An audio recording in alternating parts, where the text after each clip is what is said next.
Okay sir. हाँ, तो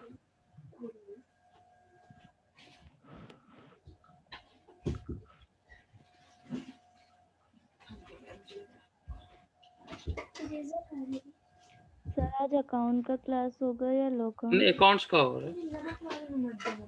okay sir.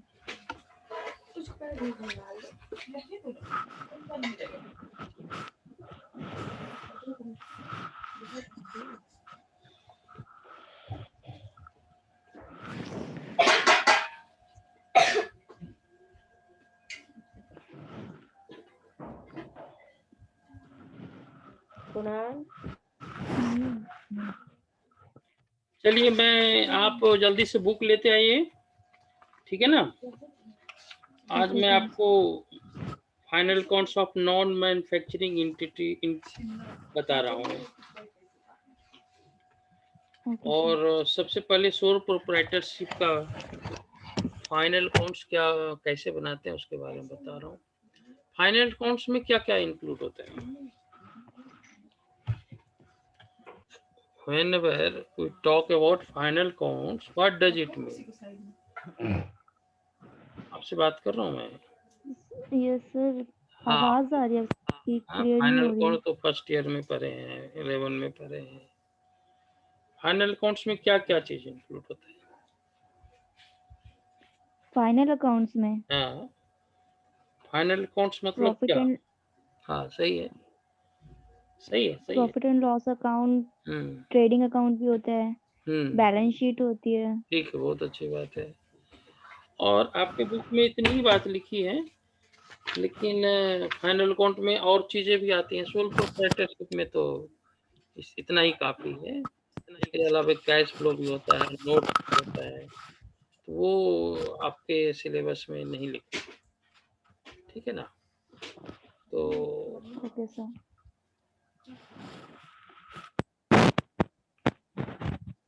तो ट्रेडिंग अकाउंट का मतलब आप क्या समझते हैं? ट्रेडिंग अकाउंट का मतलब आप क्या समझते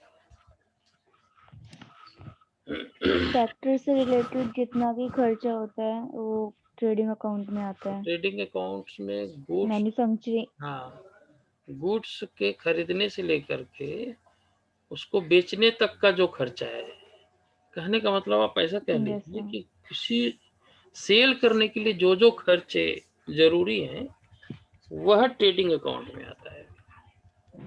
सेल करने के लिए जो खर्चे जरूरी हैं उसको हम ट्रेडिंग अकाउंट में रखते हैं।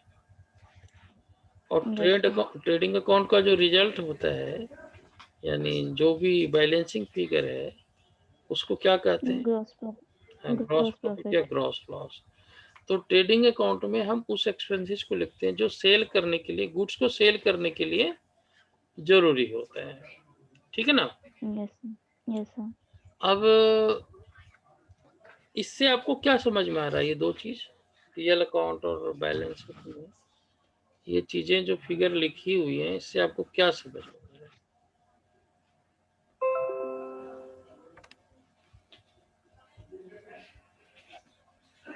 इसको देखने से क्या समझ में आ रहा है? पीएल अकाउंट आप देख रही हैं, देख तो रही है ना, मैं स्क्रीन दिख तो रहा है आपको? यस यस सर, दिख रहे हाँ, हैं। तो बताइए क्या समझ रहे हैं आप? सैलरी 25,000 की है, उसमें आउटस्टैंडिंग 1,500 है हम्म, और टोटल है 26,500 और बैलेंस शीट में आउटस्टैंडिंग सैलरी दे रखी है। हम्म। तो एक्चुअल में पेमेंट कितना हुआ है कंपनी, एक्चुअल में पेमेंट सैलरी हेड में कितनी हुई है? पेमेंट हुई है 25,000 की। और बाकी कितना है? 1,500। टोटल खर्चा कितना है साल भर का? 26,500। चलिए, तो ये तो आप समझ गए हैं, ठीक है ना।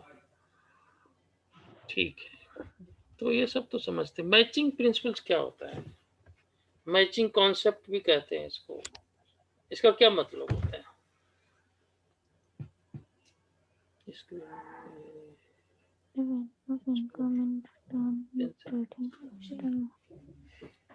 मैचिंग कॉन्सेप्ट क्लास 11 में पढ़ा होगा आपने। Yes, sir. क्या होता है मैचिंग कॉन्सेप्ट?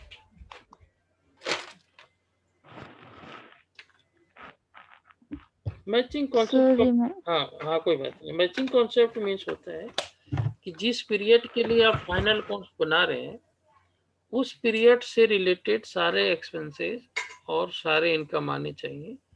उस पीरियड के अलावा और कोई दूसरा उसमें शामिल नहीं होना चाहिए। yes, matching sir. Concept means कि जिस पीरियड के लिए आप फाइनल अकाउंट बना रहे हैं, सिर्फ उसी पीरियड के खर्चे इनकम आने चाहिए, किसी दूसरे पीरियड का नहीं आने चाहिए। ऐसा क्यों? क्योंकि हम जो अकाउंट्स होते हैं फॉर द ईयर बनाते हैं, हम्म। और फॉर द ईयर ही हमें प्रॉफिट एंड लॉस जानना होता है अच्छा कंपनी अच्छा, का। मैं हाँ अच्छा, मैं एक चीज आपको बताना चाह रहा हूँ। यहाँ पे आप स्क्रीन देख रही हैं ना? Screen, yes sir. हाँ, तो मैं एक चीज दिखा रहा हूँ। जब आपको बुक मिल जाए ना, तो ये चीज को आप देख लीजिएगा। इसमें क्या है कि स्टडी मटेरियल में कहाँ कहाँ गलती है, इसको बताया गया है। आप देख रही हैं? ये जब बुक मिल जाए आपको, यस सर। तो आप इसको ठीक कर लीजिएगा अपनी स्टडी मटेरियल यस में, सर। उसको ठीक कर लीजिए।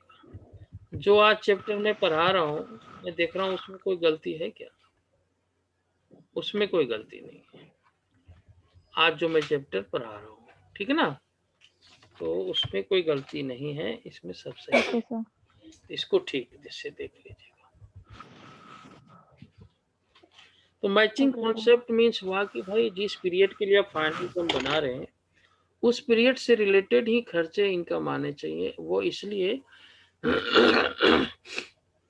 कि ऑडिटिंग जो होती है, ऑडिटिंग में ऑडिटर्स जो है ट्रू एंड फेयर व्यू लिखता है कि उसके अनुसार true and fair view present करता है कि नहीं अकाउंट्स।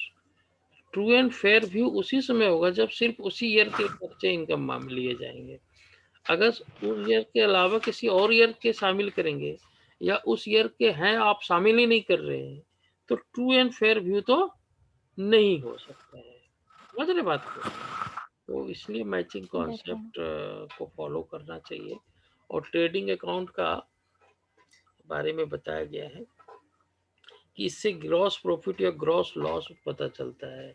इट मीन्स कि जो सेल किया है उस पर आपको ग्रॉस प्रॉफिट क्या हो रहा है, और इसके लिए जो है एक आपको तरीका दिया है क्लोजिंग स्टॉक निकालने का। लिखा है the yes cost of sir. Goods sold can be ascertained by adjusting the cost of goods sold still on hand at the end of the year against the purchase। यानी आप ये जो देख रहे हैं, आप क्लोजिंग स्टॉक भी निकाल लेंगे इससे, और कॉस्ट ऑफ गुड्स सोल्ड भी निकाल लेंगे। और ग्रॉस प्रॉफिट का क्या फार्मूला होता है बताइए? ग्रॉस प्रॉफिट का फार्मूला क्या होता है? Sir, opening stock plus purchases hmm. Plus direct expenses hmm. Minus closing stock and sold sales जो भी है, या फिर सेल्स तो उसको एक सेल्स विद। ऐसे भी बता सकते हैं ना, sales minus cost of goods sold is equal to gross profit. ऐसा भी बोला जा सकता है ना। Gross okay sir. प्रॉफिट का फार्मूला ये भी हो सकता है ना, sales minus cost of goods sold. Yes हो सर। सकता है ना। Yes sir. हाँ, तो ऐसे अभी अभी हम लोग ऐसा ही समझेंगे कि cost gross profit means sales is equal sales minus cost of goods sold. और कॉस्ट ऑफ गुड्स सोल्ड मतलब opening stock plus purchase plus direct expenses minus closing.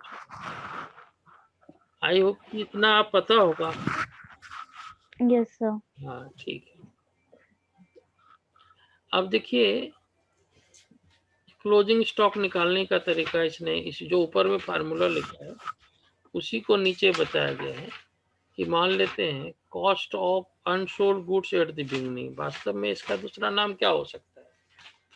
Cost of unsold goods at the beginning of the year.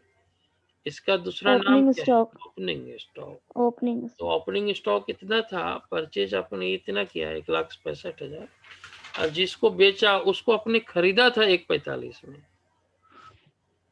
है ना? इसलिए closing stock जो है वो 20,000 है, इसका मतलब। तो इससे हम लोग क्लोजिंग स्टॉक निकालने का तरीका सीखे, और ऊपर में भी फार्मूला वही दिया है और उसी को एक एग्जांपल देके बनाया गया है। ये ट्रेडिंग अकाउंट का फॉर्मेट है, क्लास 11 में आपने पढ़ा होगा, ठीक ना? Yes sir. ट्रेडिंग अकाउंट का उसी को एक यहाँ पे फॉर्मेट में दिया है और फिगर लेके बता दिया आपको, इसमें तो कोई खास बात नहीं है। तो हम लोग साल भर में ट्रेड फाइनल अकाउंट क्यों बनाते हैं और कब बनाते हैं बताइए आप? सर हाँ at the end of the year बनाते हैं अकाउंट्स, हाँ, और क्यों बनाते हैं? कॉम्पिट नहीं, कंपैरिजन करने के लिए, हाँ प्रॉफिट पता लगाने के लिए। हाँ, प्रॉफिट का पता लगाने के लिए, ठीक ना? तो साल भर आप क्लास में पढ़ते हैं, लास्ट में एग्जाम होता है ना, उसको फाइनल एग्जाम बोलते हैं। तो फाइनल यस सर। एग्जाम देते हैं इसलिए कि हम देख सके कि हम मतलब कितनी अच्छी तैयारी है, और पास या यस सर। फेल ये होने के लिए हम पता करते हैं, मतलब फाइनल को एग्जाम होता है आपका। और उसी तरह से बिजनेस क्यों करता है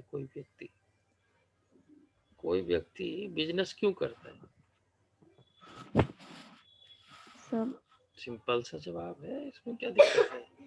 आपके पापा जो काम करते क्यों करते हैं, उसी तरह से बिजनेसमैन, या मैं आपको क्यों पढ़ा रहा हूँ, सारी चीज बिजनेस इनकम। एक्टिविटी है ना। तो प्रॉफिट के यस लिए सर। आपका उत्तर होना चाहिए, प्रॉफिट कमाने के लिए, है ना? Okay sir. प्रॉफिट कमाने के लिए, तो प्रॉफिट की जानकारी भी तो होनी चाहिए।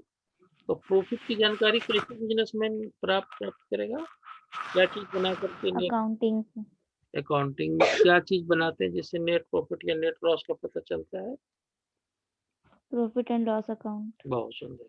तो इसलिए ये इम्पोर्टेंट है बनाना, क्योंकि बिजनेस ही हम प्रॉफिट कमाने के लिए करते हैं। तो बिजनेसमैन की बहुत बड़ी इच्छा होगी कि भाई हम जाने कि हमारी इनकम कितनी है, ठीक है, या प्रॉफिट कितनी यस। है। अब आप परचेज करते हैं एंट्री, आप मान लेते हैं गुड्स परचेज करते हैं क्रेडिट पे, जर्नल एंट्री क्या बनाते हैं? Purchase account debit to creditor account. और गुड्स वापस ही कर देते हैं, आप परचेज रिटर्न करते हैं तो क्या एंट्री बनाते हैं? Creditor account debit to purchase return. फिर से बताइए, जब माल खरीदा था तो क्या बनाया था? Purchase account debit to creditor. और जब वापस किया तो? क्रेडिटर अकाउंट टू हाँ परचेज रिटर्न। हाँ, तो वो आपने अलग अलग अकाउंट खोला, आप परचेज करते समय परचेज अकाउंट बनाया, और जब परचेज रिटर्न कर रहे हैं तो परचेज रिटर्न लिखा आपने। ऐसा भी तो हो सकता था, sundry creditors to purchase account, ऐसा भी हो सकता था। नहीं, जब खरीद रहे क्या हैं, बोला सर, एक बार रिपीट। हाँ मैं क्वेश्चन बोल रहा हूँ, जब खरीद रहे हैं तो परचेज अकाउंट डेबिट हो रहा है टू सन्डी क्रेडिटर्स, जब हम वापस कर रहे हैं तो सन्डी क्रेडिटर्स टू परचेज भी हो सकता है ना, यस सर। हो तो सकता ही है ना। यस लेकिन सर। हम ऐसा करते हैं क्या? नहीं सर। क्यों नहीं करते? क्यों नहीं करते? कुछ तो लॉजिक हो रहा होगा, है ना? कुछ तो रीजन रहा होगा ना, यस सर। बताइए क्या रीजन?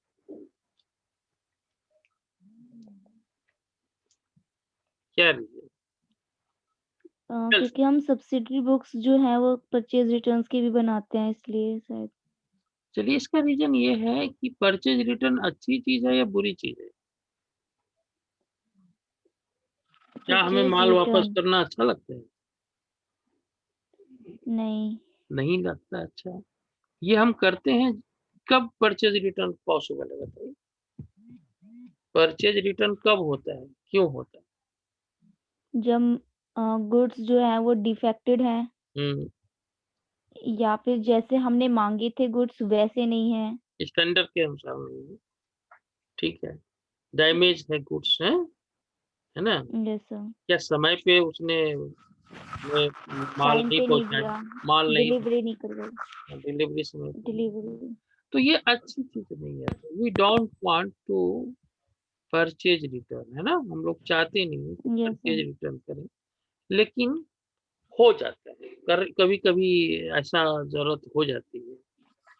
तो हम इसको जानना चाहिए ना कि साल भर में किसको रिटर्न करना पड़ा और क्यों करना पड़ा और वो अमाउंट क्या है ना? यस। और रीज़न क्या है? इसके लिए एक सेपरेट अकाउंट बनाना इसीलिए ज़रूरी है, so that we can record how much goods has been returned and what was the reason, to whom the goods has been returned. समझ रहे हैं ना?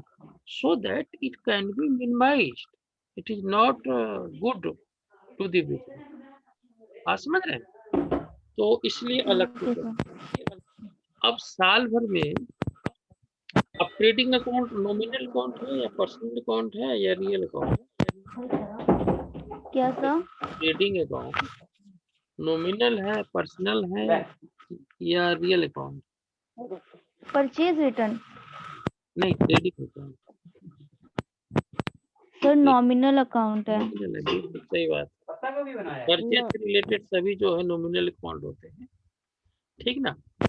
तो साल भर में आप परचेज करते हो, लास्ट में सभी नॉमिनल अकाउंट को आप ट्रेडिंग या पीएल में ट्रांसफर कर देते हो और उसका जो रिजल्टेड फिगर है वो ग्रॉस है, ग्रॉस लॉस या नेट प्रॉफिट या नेट लॉस, क्योंकि हमें चाहिए यही, ठीक है ना? तो ये सारे खर्चे को नॉमिनल अकाउंट कहते हैं। पहले आपने वेजेज अकाउंट बनाया, wages account debit to cash किया और साल के अंत में सभी वेजेस को आप ट्रेडिंग अकाउंट में डाल करके ट्रांसफर कर देते हो, खत्म कर देते हो, ठीक है ना? Yes sir. आगे बढ़ो। अब क्लोजिंग स्टॉक कहते हैं, यदि क्लोजिंग स्टॉक ट्रायल बैलेंस में अपीयर होता है, इसका मतलब क्या होता है?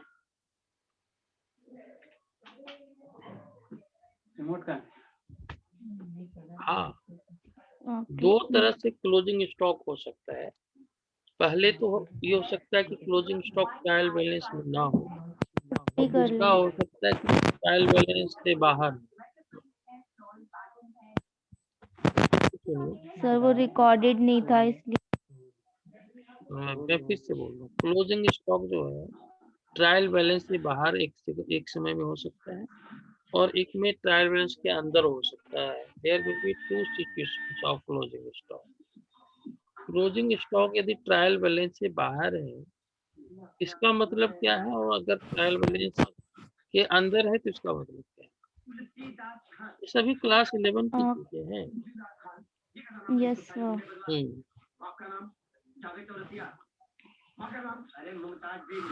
हाँ सर बोलो। क्लोजिंग स्टॉक अगर ट्रायल बैलेंस के अंदर है हाँ हाँ, इसका मतलब क्या है? दैट मीन्स वो अभी अपेयर हुआ है उसके अंदर। हाँ, और क्लोजिंग स्टोर अगर उसके बाहर है तो मतलब उसको पहले ही रिटर्न डाउन कर लिया गया है। देखिए क्लोजिंग स्टॉक यदि बाहर में है, इसका मतलब परचेज टोटल परचेज, उसमें क्लोजिंग स्टॉक माइनस नहीं किया। समझ रहे हैं बात को?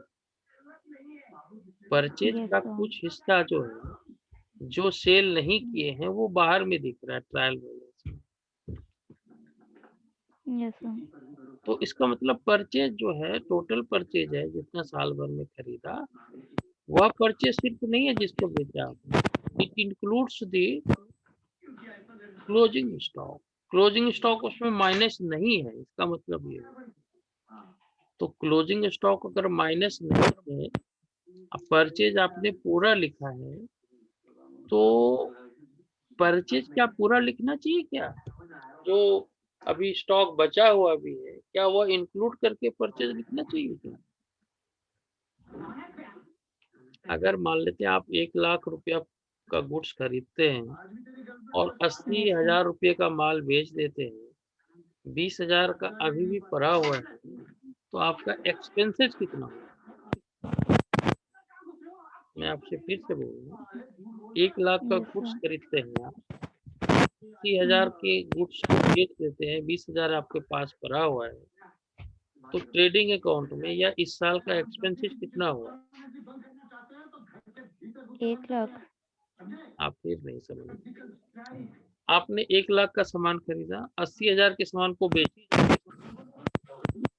20,000 का गुड्स अभी भी पड़ा हुआ साल के, तो आपका एक्सपेंसेस कितना हुआ? 80,000 का। हाँ, 80,000 का हुआ, क्योंकि सिर्फ खरीद लेने मात्र से एक्सपेंसेस नहीं होता ना, तो हम बेचेंगे यस सर। तभी तो एक्सपेंसेस होगा। तो यस सर। 80 तो ट्रेडिंग अकाउंट के डेबिट साइड में क्या लिखेंगे, 1 लाख लिखेंगे या 80,000 लिखेंगे? 80,000। लेकिन लिखेंगे कैसे? हमने एक ही एंट्री बनाई है, परचेज अकाउंट 1 लाख से डेबिट किया। हमने दूसरी एंट्री बनाई ही नहीं, क्लोजिंग स्टॉक का। इसलिए ट्रायल बैलेंस में 1 लाख का दिखेगा और क्लोजिंग स्टॉक बाहर में एडजस्टमेंट में 80,000 दिखेगा। तो इन दैट सिचुएशन कि 80,000 ही एक्सपेंसेस के रूप में रहे, परचेज 1 लाख रहे, तो ट्रेडिंग अकाउंट के क्रेडिट साइड में क्लोजिंग स्टॉक में 20,000 लिखना पड़ेगा, जिससे कि इफेक्टिव जो एक कॉस्ट है वो 80,000 बना। आपकी बात आई मेरी समझ में या नहीं आई? सर अगर नहीं 1 लाख आया। नहीं आए ना, तो चलिए मैं आपको लिख के बताता हूँ, तब आपको समझ में आएगा, ठीक है ना? ऐसे लिखने से समझ में आएगा आपको। ये मतलब पेन निकाल लो, फिर बता रहा हूँ आपको।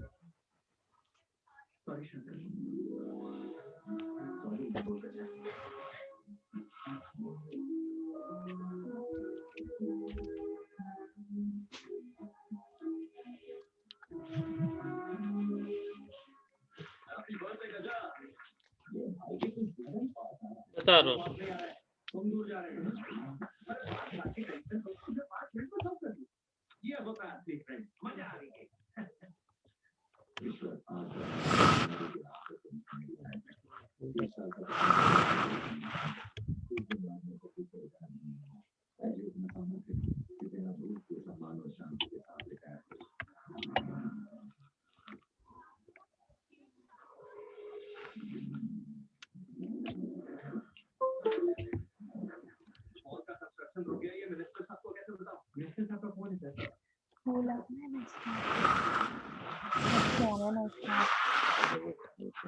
हटो।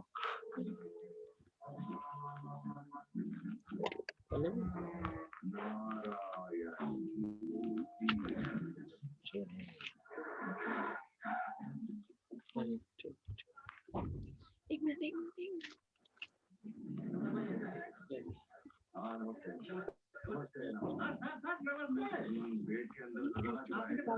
ऐसे लिख लो, ऐसे अब लिख सकते हो।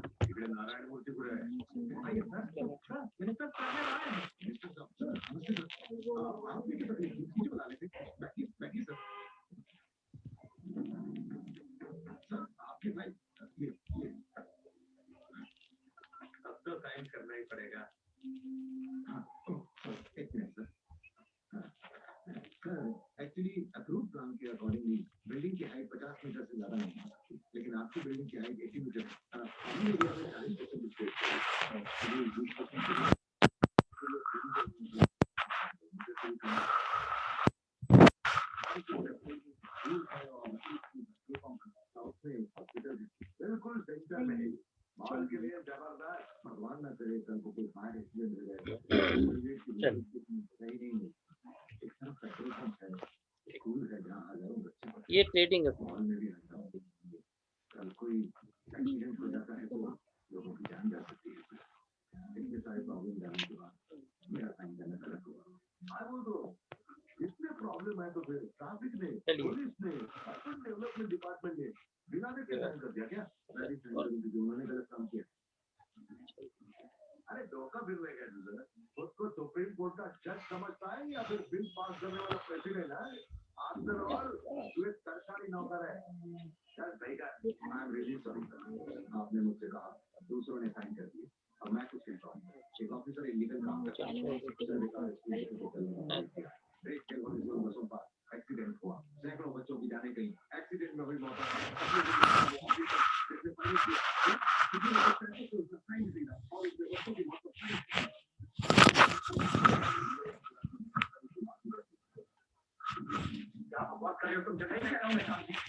ठीक है दोस्तों,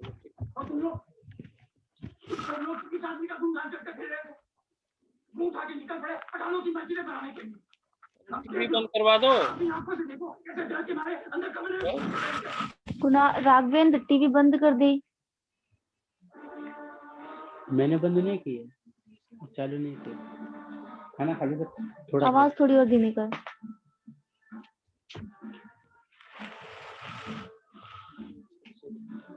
चलिए, ये गड़बड़ हो रहा है आज थोड़ा सा, दिक्कत हो रही है। चलिए, हेलो, चलिए बात देखते हैं। इसको लिखने में थोड़ी सी दिक्कत आ रही है, ठीक है? ऐसा क्यों हो रहा है? हाँ, ये कुछ गड़बड़ हो रहा है, इससे चल नहीं रहा। चलिए आगे बात करते हैं, ठीक है ना? मैं आपको लिखने में दिक्कत आ रही है, तो पता नहीं क्या दिक्कत आ रही है।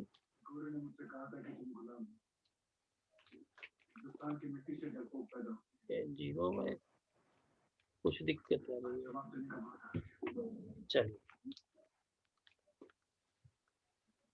ठीक है, मान लेते हैं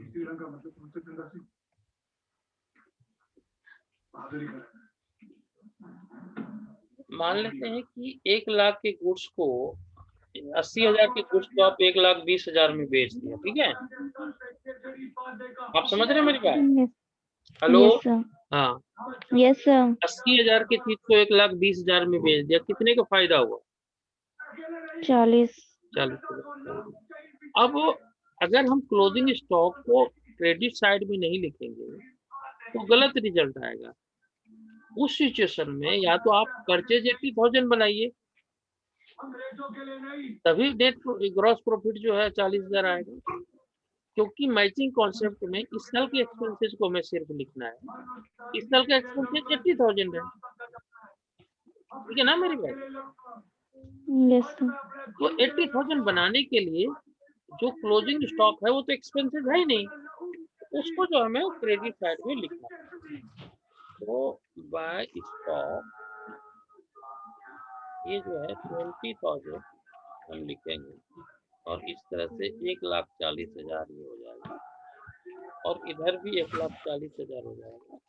और प्रॉफिट कितना आपका देखिए, ग्रॉस प्रॉफिट कितना होगा? 1 लाख है ना, ये 40,000। आप बात समझ रहे हैं? Yes sir. तो अगर ट्रायल बैलेंस में 1 लाख है और क्लोजिंग स्टॉक बाहर में एडजस्टमेंट में है, तो इसकी एंट्री 2 जगह होगी, एक तो ट्रेडिंग अकाउंट में होगा और दूसरा बचे और दूसरा क्लोजिंग स्टॉक। ट्रेडिंग अकाउंट में स्टॉक को इसलिए लिखना जरूरी है क्योंकि परचेज जो है टोटल लिखा जा रहा है और परचेज में उतना ही लिखना चाहिए जितना कि इसको हम बेच पाए।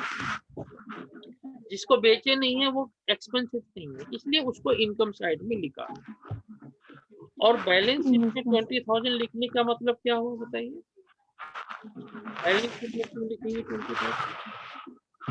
क्योंकि बैलेंस बच गया ना, एसेट बच गई थी, गुड्स। एसेट, वो जो क्लोजिंग स्टॉक है that is asset, it can be realised in cash in next year, इसलिए वहां पे लिखेंगे, ठीक है ना?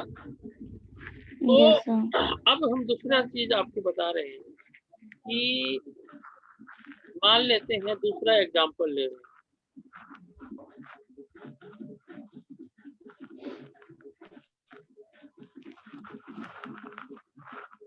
ये एग्जांपल तो पहले एग्जांपल लिया, उसमें ट्रायल बैलेंस में 1 लाख रुपया था और क्लोजिंग स्टॉक बाहर था। अब मान लेते हैं कि क्लोजिंग स्टॉक अंदर है ट्रायल बैलेंस में, तो ट्रायल बैलेंस में है, कैसे जाएगा ट्रायल बैलेंस? उसकी एंट्री हुई होगी, जर्नल एंट्री होगी, तभी ट्रायल बैलेंस बना Yes, sir. सकते हैं ना। ट्रायल बैलेंस बनते कैसे बताइएगा? ट्रायल बैलेंस कैसे बनते हैं, क्या तरीका है बनाने का, सही? Sir, हाँ, ट्रायल बैलेंस क्या बनाने का क्या प्रोसेस बताइए। sir, ट्रेडिंग अकाउंट से जो नहीं लेजर्स वगैरह से ट्रायल बैलेंस में शुरू ट्रांसफर होता पहला स्टेप क्या होगा, है, जर्नल एंट्री पास करते हैं, उसके बाद क्या होगा? लेजर बनाते हैं, उसके बाद क्या होगा? ट्रायल बैलेंस, ट्रायल बैलेंस कैसे बनते हैं? लेजर से ट्रांसफर होता है ट्रायल तो बैलेंस में, लेजर नहीं उनका बैलेंस और हाँ, लेजर के ऑल क्लोजिंग बैलेंस, जितने भी अकाउंट्स बने हैं सबके क्लोजिंग बैलेंस के ऑल क्लोजिंग बैलेंस। हाँ बैलेंस के आधार पर ट्रायल बैलेंस बनते हैं। तो Yes, sir. ट्रायल बैलेंस में आया, इसका मतलब उसकी जर्नल एंट्री जरूरी होगी, क्योंकि पहला step journal entry. Yes, sir. तो मान लेते हैं आप 1 लाख का गुड्स खरीदते हैं, जर्नल एंट्री बोलिए, मैं भी आपके साथ साथ बनाता हूँ। आपके Purchase साथ account debit to cash. Purchase account debit to sundry creditors, हम मान कर चल रहे हैं, उधार है 1 लाख Okay, sir. रुपया, ये आपकी एंट्री हो गई, ठीक है ना। और मान Yes, लेते हैं sir. कोई एंट्री नहीं है, मान लेते हैं कोई एंट्री और नहीं है, क्लोजिंग स्टॉक 80,000 के सामान को हमने जो 1,20,000 में बेच दिया, उसकी एंट्री बताइए। Sales account debt. फिर से बोलिए। Sales account debt. Sales. नहीं कैश में बेचा सर कि क्रेडिट में? उधार मांगते, उधार मांगते। Okay, debtor account debit to sales. फिर से बोलिए क्या? Debtor account debit to sales. बहुत सुंदर, डेटर्स अकाउंट डेबिट 1,20,000, इसकी कॉस्ट जो है ना, ये कॉस्ट जो है 80,000 है, अभी जो एग्जांपल लिए हैं वही मान के चलते हैं, ठीक है। कॉस्ट जो है वो ओके सर। 80,000, ठीक है। अच्छा, यस सर। इसको हम बेच दिए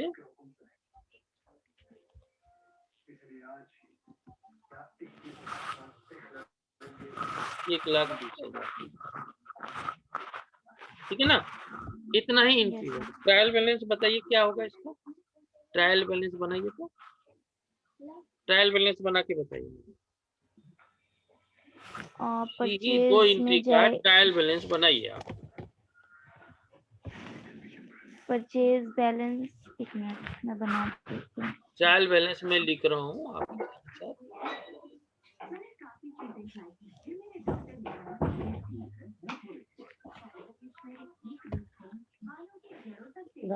ट्रायल बैलेंस में लिख रहा हूँ, क्या क्या पहले परचेज लिखो। यस। परचेज कितना, ये मेरा हाथ अभी परचेज अकाउंट कितना बताइए, ये डेबिट है, ये क्रेडिट है।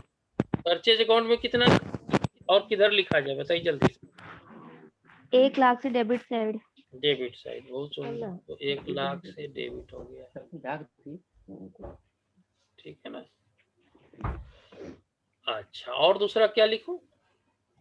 Credit sundry creditors. क्रेडिटर्स कितना लिखें और किस साइड लिखें? 1 लाख से क्रेडिट साइड। बिल्कुल। और क्या लिखें? डेटर्स लिखें? Yes sir. डेटर्स कितना लिखें? 1,20,000 से डेबिट साइड। और सेल्स लिखें? इतना ही तो है? Yes sir. ठीक। क्रेडिट साइड 1,20,000 से। 1,20,000। अभी थोड़ा मेरा हाथ बैठा नहीं है इस पे, इसलिए थोड़ी सी दिक्कत आ रही है, धीरे धीरे ठीक हो जाएगा। चलिए अब टोटल करते हैं। टोटल कितना हो गया? 2,20,000। ठीक है। और 2,20,000 60,000 है ना। अब देखिए क्लोजिंग स्टॉक क्या है, एडजस्टमेंट में क्या लिखा है, एडजस्टमेंट में लिखा है कि 20,000 का क्लोजिंग स्टॉक, क्योंकि पढ़ने से पता चल रहा है ना कि भाई यस सर। 80,000 के सामान को आप 1 लाख का सामान खरीदते हैं और 1 लाख के सामान को 1,20,000 में बेच देते हैं 80,000 के कॉस्ट को, तो 40,000 का क्लोजिंग स्टॉक है ना। यस ये सर। क्लोजिंग स्टॉक कहाँ मिलेगा, ट्रायल बैलेंस में मिलेगा? नहीं मिलेगा, क्योंकि यस हमने सर। एंट्री नहीं किया इससे रिलेटेड, है ना। तो इसकी एंट्री ओके कहाँ सर। मिलेगी, एडजस्टमेंट में मिलेगी आपको, एडजस्टमेंट में मिलेगी 20,000 की एंट्री, जो कि फिजिकल वेरिफिकेशन या किसी तरह से मेजर करके उसने बताया आपको। उसका क्या एडजस्टमेंट हुआ वो मैंने आपको बताया, ठीक है ना, ठीक है। Okay sir. अब अगर आपके पास क्लोजिंग स्टॉक की एंट्री आप करना चाहते हैं कि क्लोजिंग स्टॉक ट्रायल बैलेंस में ही दिखे, तो क्या एंट्री बनाएंगे आप बताइए। अगर आप चाहते हैं कि क्लोजिंग स्टॉक में ही ट्रायल बैलेंस की एंट्री दिखे, यस सर। बताइए, समझ रहे मेरी बात, नहीं यस समझ सर, रहे क्या? समझ रहे हैं। अगर ट्रायल समझ बैलेंस में, गए सर। हाँ, तो क्या एंट्री करेंगे जो ट्रायल बैलेंस में ही क्लोजिंग स्टॉक दिखेगी? सर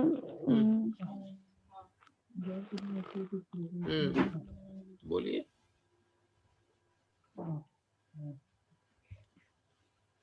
तो मैं आपको बताता हूँ इसकी एंट्री क्या होगी। अगर हम चाहते हैं कि ट्रायल बैलेंस में ही दिखे तो इसकी एंट्री होगी स्टॉक अकाउंट डेबिट या क्लोजिंग स्टॉक,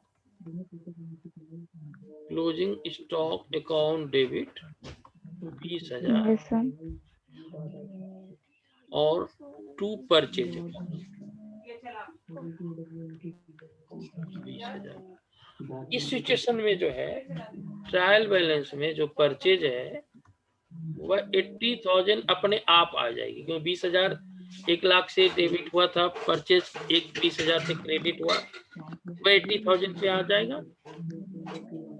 और एक नया यस सर। अकाउंट खुल गया डेबिट साइड में, क्लोजिंग स्टॉक। तो क्लोजिंग स्टॉक जो है वह 20,000 हो जाएगा। Yes sir. समझ में आ रहा है? तो अब जो ट्रेडिंग यस अकाउंट सर। बनाएंगे उसमें परचेज कितना दिखेगा बताइए। मान लेते हैं कि ये ट्रेडिंग अकाउंट है, यस सर। तो हमको ये बताइए कि इधर परचेज कितना आप लिखेंगे? 80,000। 80,000 आप लिखेंगे, है ना, यस 80,000 सर। लिखेंगे। और आपने जो बेचा है उसकी कॉस्ट कितनी है, उसको कितने में खरीदा था, जिस गुड्स को आपने बेचा है उसको कितने में खरीदा था? खरीदा था हाँ, कितने में खरीदा था?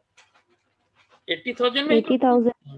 तो कहने का यस मतलब ये हो गया कि यदि closing stock debit side trial balance में है, इसका मतलब परचेज की वैल्यू उतनी ही है जिसको हमने सेल किया है।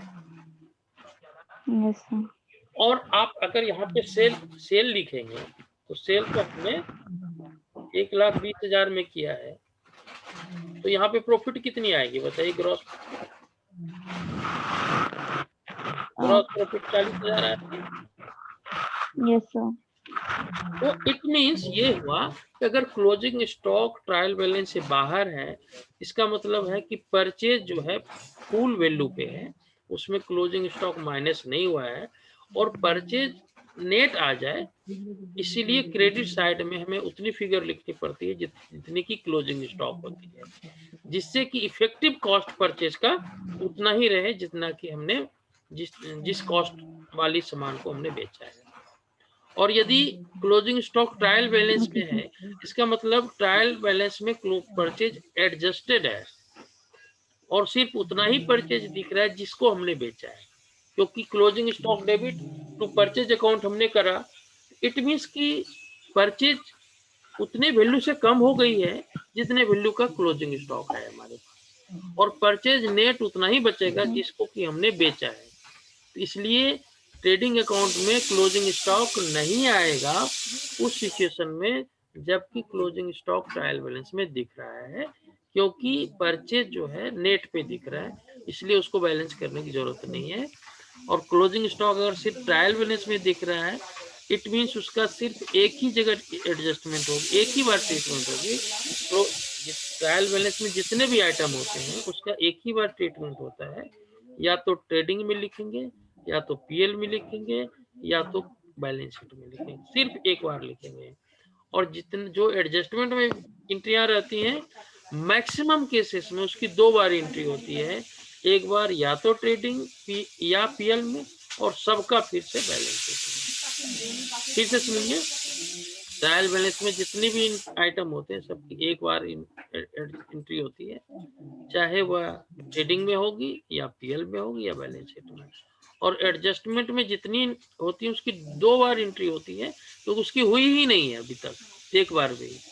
तो उसकी 2 बार एंट्री होती है, एक ट्रेडिंग में या पीएल में, और सबका फिर एक बार बैलेंस शीट। इतनी बात समझ में आई तो बताइए। Yes sir. तो करेंगे इसको तो और समझेंगे हम लोग अच्छे से। चलिए अब आ जाते ओके हैं। सर। तो इसको समझ गए।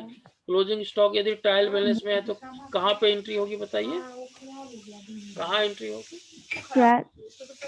बैलेंस शीट में। किस साइड में? किस साइड? बैलेंस शीट के एसेट साइड। हाँ, एसेट साइड, ठीक है। और यदि क्लोजिंग स्टॉक ट्रायल बैलेंस से बाहर हो तो कहाँ कहाँ एंट्री होगी?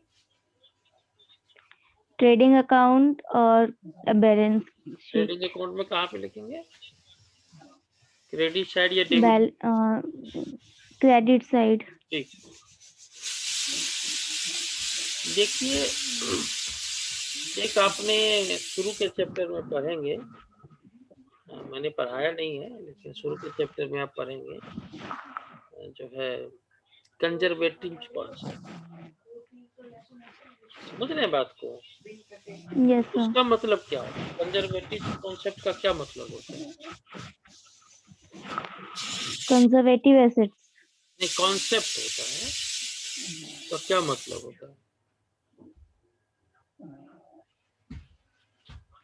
सर उसका पता नहीं। मतलब होता है we expect all future losses but not future profit. हम लोग को सभी फ्यूचर में होने वाले लॉस की एंट्री करनी चाहिए, लेकिन अगर फ्यूचर में कोई होने वाली प्रॉफिट है और सर्टेन नहीं है वो अभी, तो उसकी एंट्री नहीं करनी चाहिए। उस प्रॉफिट को अभी हमें प्रॉफिट नहीं मानना चाहिए। इसका मतलब ये बात समझ रहे हैं? किसका सर?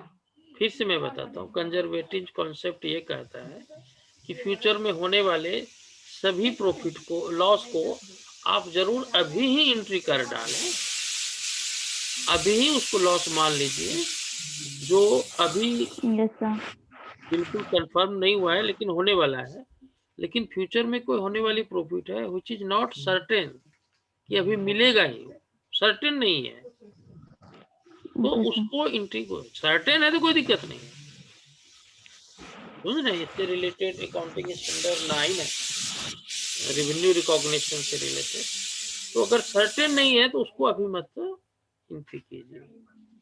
तो उसी आधार पे एक क्लोजिंग स्टॉक के वैल्यूएशन से रिलेटेड अकाउंटिंग स्टैंडर्ड 2 है। तो वो ये कहता है कि भाई हम क्लोजिंग स्टॉक का वैल्यूएशन किस प्राइस पे करें, तो कहता है कि भाई कॉस्ट प्राइस पे करो और नेट रियलाइजेबल वैल्यू जो दोनों में कम है उस पे आपको जो है क्लोजिंग स्टॉक की वैल्यूएशन करनी चाहिए। अगर कॉस्ट 100 रुपया है और मार्केट में बेचेंगे 90 रुपया आएगा, तो हमें किस कॉस्ट पे एंट्री करनी चाहिए? क्लोजिंग स्टॉक को किस कीमत पे 90 पे दिखानी चाहिए। तो यही है। और अकाउंटिंग स्टैंडर्ड 2 भी इसी बात पर, इसी बात को कहता है कि आप जो क्लोजिंग स्टॉक बच गया, आप उसको कॉस्ट प्राइस या नेट रियलाइजेबल वैल्यू जो दोनों में कम है उस पे आप उसको दिखाएंगे।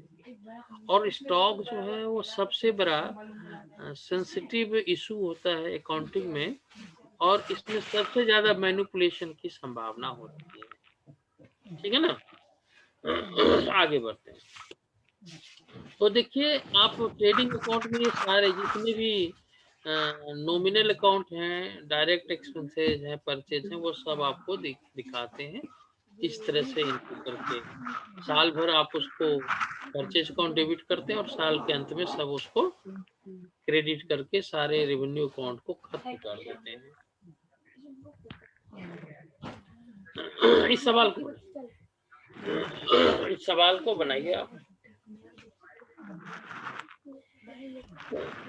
इसमें कह रहा है ट्रेडिंग अकाउंट दिखाने के लिए संभवतः, हाँ कह रहा है कॉस्ट ऑफ गुड्स सोल्ड बताइए और अमाउंट पेड टू क्रेडिटर्स ये बताइए। तो देखिए calculate of cost of goods sold है ये बता, तो हम इसको एक तो फॉर्मूले के तरीके से बना सकते हैं और एक जो है ट्रेडिंग अकाउंट करके बना सकते हैं।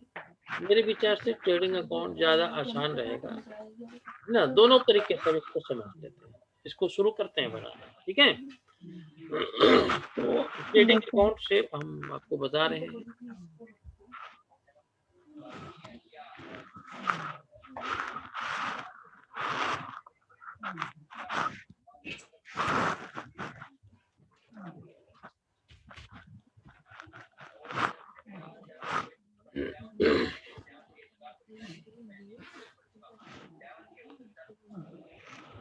चलिए शुरू करते हैं, ठीक ना। अब इसमें इसको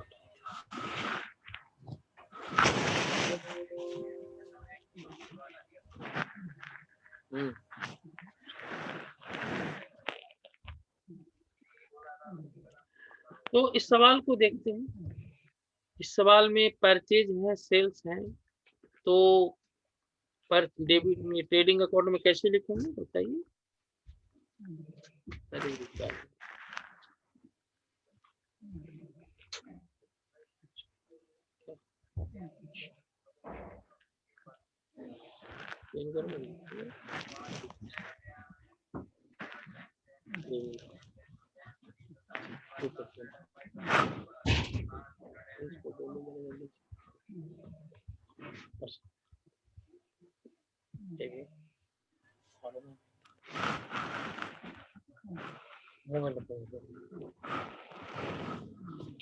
चलिए तो परचेज जो है ट्रेडिंग अकाउंट बना रहे हैं। परचेज कितना था 1 लाख संभवतः, सेल्स 1,20,000 था, ठीक है। हाँ 10 लाख है भाई, ठीक है ना, 10 लाख है, एक एक जीरो और दे दीजिए।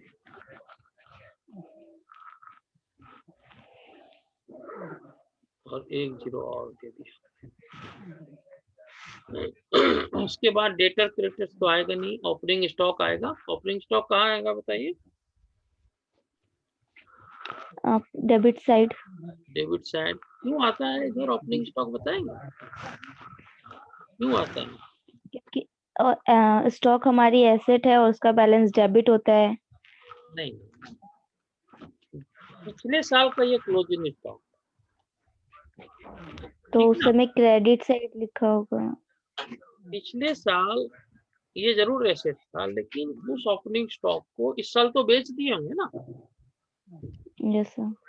तो इस साल के एक्सपेंसेस में आना चाहिए। Yes sir.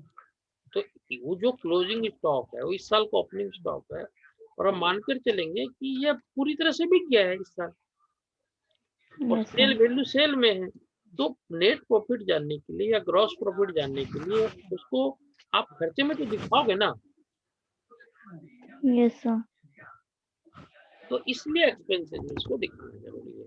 अब वो जो स्टॉक है एसेट्स था, ये कन्वर्ट हो गया एक्सपेंसेस में इस साल। पिछले साल नहीं बिका था तो एसेट्स था, सही है, लेकिन इस साल हमने बेच दिया, इसलिए इस साल के एक्सपेंसेस में आएगा, so that we can know the gross profit और ग्रॉस। चलिए उसके बाद जो है क्लोजिंग स्टॉक कहाँ आएगा बताइए।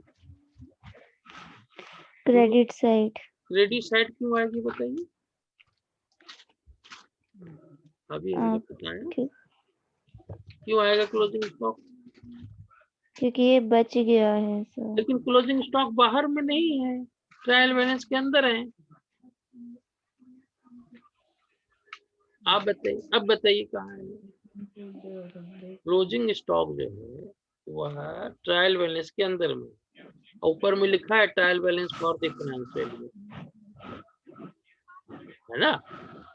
तो यस इसका सर। मतलब क्या हुआ कि हमने एक एंट्री बनाई होगी इसके लिए, और वो एंट्री क्या होगी आप बताइए। Closing stock trial balance closing आए, स्टॉक अकाउंट, हाँ बोलिए बोलिए बोलिए। Closing stock account debit to purchase. तो इसका मतलब है परचेज उतना ही है जिसको हमने सेल कर चुके हैं। परचेज जो है वो उतनी ही वैल्यू की है जिसको कि हमने सेल किए। क्लोजिंग स्टॉक यस उसमें सर। शामिल नहीं है, क्योंकि ये एंट्री जो हमने बनाया closing stock to purchase, it means purchase उतने पे ही नेट आ गया जिसको हम सेल कर चुके हैं, और जो सेल नहीं किए जो क्लोजिंग स्टॉक में, क्लोजिंग स्टॉक में कन्वर्ट हो चुका है। Closing stock account debit to purchase account. तो ये जो ट्रायल बैलेंस में है, क्या हम लोग ट्रेडिंग अकाउंट में लिखेंगे इसको? क्या नो सर। लिखेंगे ये बताइए? तो क्लियर नहीं है इसका मतलब? No sir. तो हम आपको फिर से बताते हैं, फिर से मुझे वो बतानी पड़ेगी, वो फिर हमने बतानी पड़ेगी। ये देखिए ये एंट्री कैसे हुई है, सुनिए समझिए। फिर पहले तो मैं बता दूं कि ये, पहले ये समझा देता हूँ, दोबारा समझा देता हूँ। क्लोजिंग स्टॉक यहाँ पे नहीं आएगा। क्यों नहीं आएगा वो हमने बताऊंगा अभी थोड़ी देर में, दोबारा बता दूंगा। लेकिन क्लोजिंग स्टॉक यदि ट्रायल बैलेंस में हो तो उसका सिर्फ एक ही बार एंट्री होगी, बैलेंस शीट में एसेट साइड में दिखेगी। और ट्रायल बैलेंस में जितने भी आइटम होते हैं उसका सिर्फ एक ही बार ट्रीटमेंट होता है, 2 बार किसी का भी नहीं होता। समझ रहे बात? Yes sir. तो क्लोजिंग यस सर। स्टॉक यहाँ है तो हम बैलेंस शीट में से लिखेंगे। अदर एक्सपेंसेस इनकम कुछ लिखा नहीं है, इसको हम इनडायरेक्ट एक्सपेंसेस इनकम मानेंगे। फिक्सेशन लॉन्ग टर्म दूसरी बात है, कैपिटल दूसरी बात है।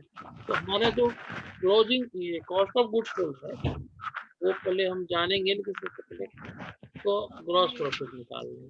ग्रॉस प्रॉफिट निकालिए।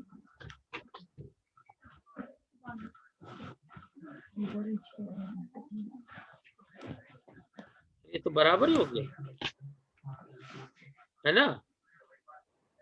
नहीं, ये तो बराबर हो गया, यस सर। बचा ही नहीं। Yes answer sir. देखिए, आंसर ठीक है। कॉस्ट ऑफ गुड्स सोल्ड है ना 12 लाख, ठीक है ना? Yes sir. हाँ, ठीक है। Cost of goods sold 12 lakh, ठीक है ना? अब देखिए यस सर। ये परचेज कितने की है, टोटल परचेज कितने की है इस साल की बताइए तो। 10 लाख। नहीं, 10 लाख। मैं टोटल परचेज पूछता हूँ ना। टोटल परचेज कितनी है ट्रायल बैलेंस को देखने से आप मुझे ये बताइए, साल भर में उसने कितने का गुड्स खरीदा? सर 10 लाख का ही तो खरीदा है। 10 लाख का खरीदा है तो 2 लाख बचे हुए भी तो है, 3 लाख बचे हुए भी तो है।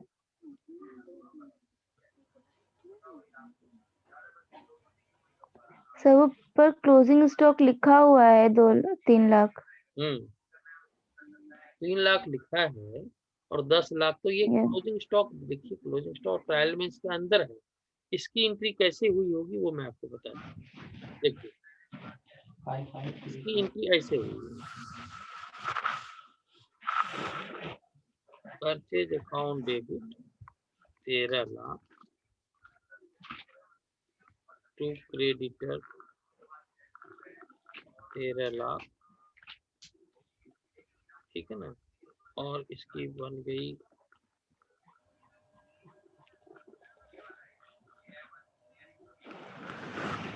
Closing stock on debit 3 lakh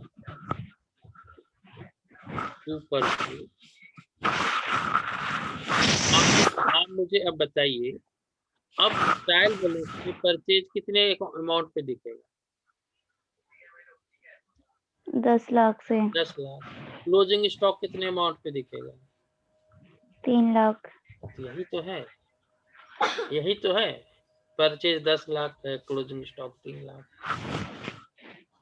आप बात समझ रहे हैं? Yes sir. तो इसका मतलब टोटल परचेज, तो ये एंट्री जब करेंगे सेकेंड वाली, तभी वो ट्रायल बैलेंस में दिखेगा। Yes sir. हाँ, तो इसका मतलब अगर टोटल परचेज पूछा जाए तो क्लोजिंग स्टॉक को हमें जोड़ना पड़ेगा उसमें, ठीक ना? Yes sir. चलिए यस सर। आगे बढ़ते हैं। देखिए इसने करके भी दिखाया है, एंट्री करके दिखाया है ना। यस अब सर। हम लोग क्रेडिटर्स अकाउंट बनाते हैं, है ना। क्रेडिटर्स अकाउंट का आ रहा है बनाने के लिए, तो क्रेडिटर्स अकाउंट बनाते हैं, ठीक है। तो क्रेडिटर्स अकाउंट बनाते हैं, क्रेडिटर्स अकाउंट।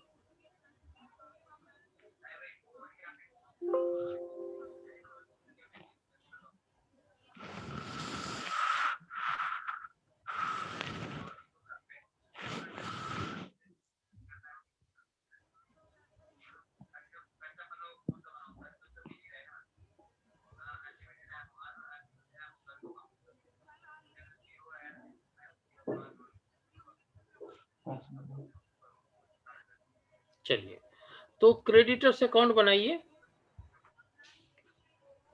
क्रेडिटर्स का ओपनिंग बैलेंस किधर होता है, डेबिट साइड या credit side? Credit side sir. Credit side. तो हम इसको बना रहे हैं। अब देखिए क्रेडिटर्स का अकाउंट बना रहे हैं, क्रेडिटर्स अकाउंट। तो ये क्लोजिंग है कि ओपनिंग है? ये क्लोजिंग सर बैलेंस। क्लोजिंग। हाँ, क्लोजिंग बैलेंस है, नीचे। पहले ओपनिंग नीचे दिया हुआ है। क्रेडिटर्स का बैलेंस यस जो सर। ओपनिंग 3 लाख है, ठीक है ना। तो बाय बैलेंस BD 3 लाख और क्लोजिंग दे रखा है। कितना क्लोजिंग देखिए, ट्रायल बैलेंस देखिए, बताइए मुझे। 4 लाख। 4 लाख। तो हम क्लोजिंग कहाँ लिखेंगे, लास्ट में लिखेंगे, है ना। Yes sir. Balance sheet.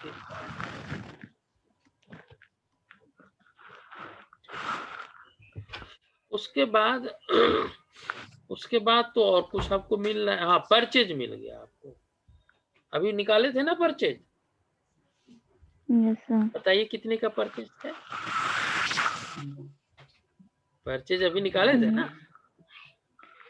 Yes. 13,000। 13 हाँ 13 13 लाख थी, ठीक है। तो 13 लाख लाख किधर लिखे, डेबिट साइड में या क्रेडिट साइड में? सर। हाँ, क्रेडिट अकाउंट बना रहे हैं, तो ये 13 लाख क्रेडिट साइड। क्या लिख क्रेडिट करके, साइड क्या लिखेंगे सर, क्या लिख करके, क्या टू लिख? Purchase account. बहुत सुंदर, परचेज अकाउंट 13 लाख, ये 16 लाख हो गया। और ये पेमेंट हमने क्या, कितना कितना किया बताइए। पेमेंट हमने 12 लाख किया है ना। Yes sir. तो इस तरह से आपका ये बन गया। देखते हैं आंसर में क्या कहता है।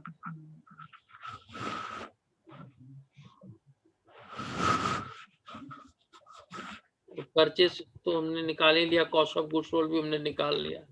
ये देखिए आंसर आपका, सही है, सही है। Yes sir. हाँ, यस अब सर। देखिए ट्रायल बैलेंस की भी बात, टोटल परचेज कैसे निकाला है यहाँ भी बताया है, मैंने अभी आपको समझाया, ठीक है। तो ये बहुत यस अच्छा सर। क्वेश्चन था, आगे बढ़ते हैं। अब इससे लास्ट क्वेश्चन है आज का। मैं कल बिहार जा रहा हूँ मैरिज में, ठीक है। तो क्लास आपकी 4 तारीख को रात में 9 बजे, ठीक है। मैं 4 को सुबह आऊँगा और शाम में आपकी क्लास। आप ओके तो बोलिए। Okay sir. हाँ, मतलब 4 बजे, आज के बाद 4 बजे, क्योंकि कल सुबह 9:30 बजे ही मुझे निकलना है ट्रेन के लिए। चलिए, ये सवाल में क्या कह रहा है भाई कि ट्रेडिंग अकाउंट बनाइए, ठीक है ना। तो मैं आपके साथ साथ ट्रेडिंग अकाउंट बनाता हूँ और आप देखिए इसका ट्रेडिंग कैसे अकाउंट बनेगा, ठीक ना।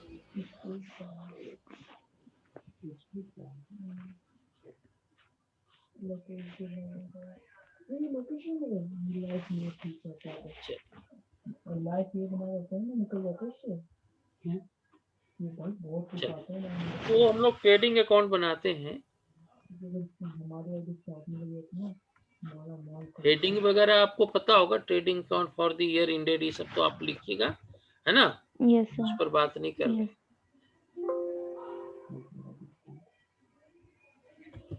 हाँ, ओपनिंग इन्वेंट्री किधर लिखेंगे, ओपनिंग इन्वेंट्री बताइए। Debit side 1 lakh. Debit side में लिखेंगे ना।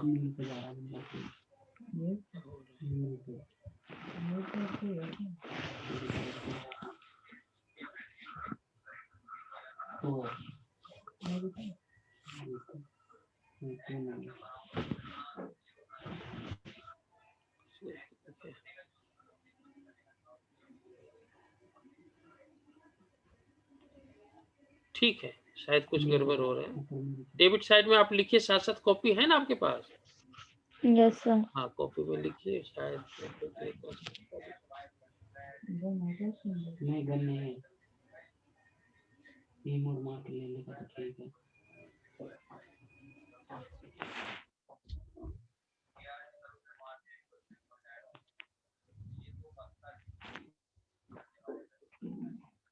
ठीक, तो ट्रेडिंग अकाउंट डेबिट साइड में आपने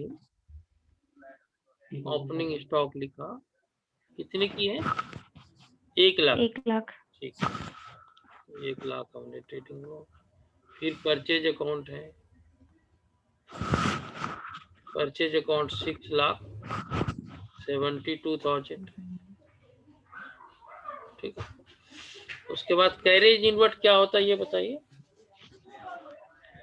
कैरेज इनवर्ट क्या होता है, किसको सर परचेज करने पे गुड्स लेकर आते हैं तो उस पे जो लाने का खर्चा होता है उसे कैरेज इनवर्ट कहते हैं। हाँ ठीक है, तो ये डायरेक्ट एक्सपेंसेस या इनडायरेक्ट एक्सपेंसेस है।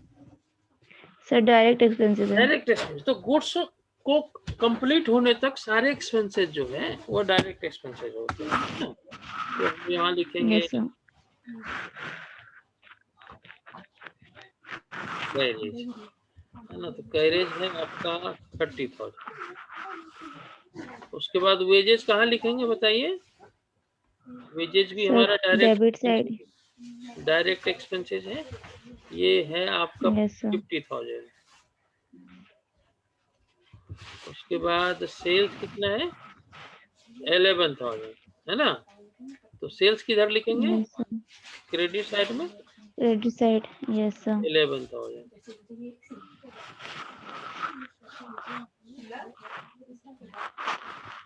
ठीक है, सेल्स रिटर्न आ गया, सॉरी परचेज रिटर्न इनवर्ड क्या होता है बताइए, रिटर्न इनवर्ड। रिटर्न इनवर्ड ये परचेज रिटर्न होती है।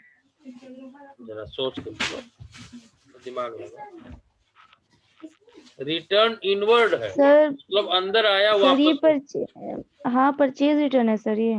फिर से बता, फिर से आप ध्यान दीजिए, रिटर्न इनवर्ड का मतलब हुआ रिटर्न होके अंदर आया, इसका मतलब पहले बाहर गया होगा ना। आप मेरी बात समझ रहे हैं ना। हाँ, रिटर्न इनवर्ड वापसी आया अंदर, इसका मतलब पहले बाहर गया होगा। बाहर कैसे जाएगा, बाहर जब हम बेचेंगे सेल करने से। Yes sir. इसका मतलब ये रिटर्न इनवर्ड क्या है, परचेज रिटर्न है या सेल्स रिटर्न है। सेल्स रिटर्न है। हाँ, और रिटर्न आउटवर्ड परचेज रिटर्न। हाँ, तो इसमें ध्यान होना, मतलब इसमें गलती नहीं करनी है।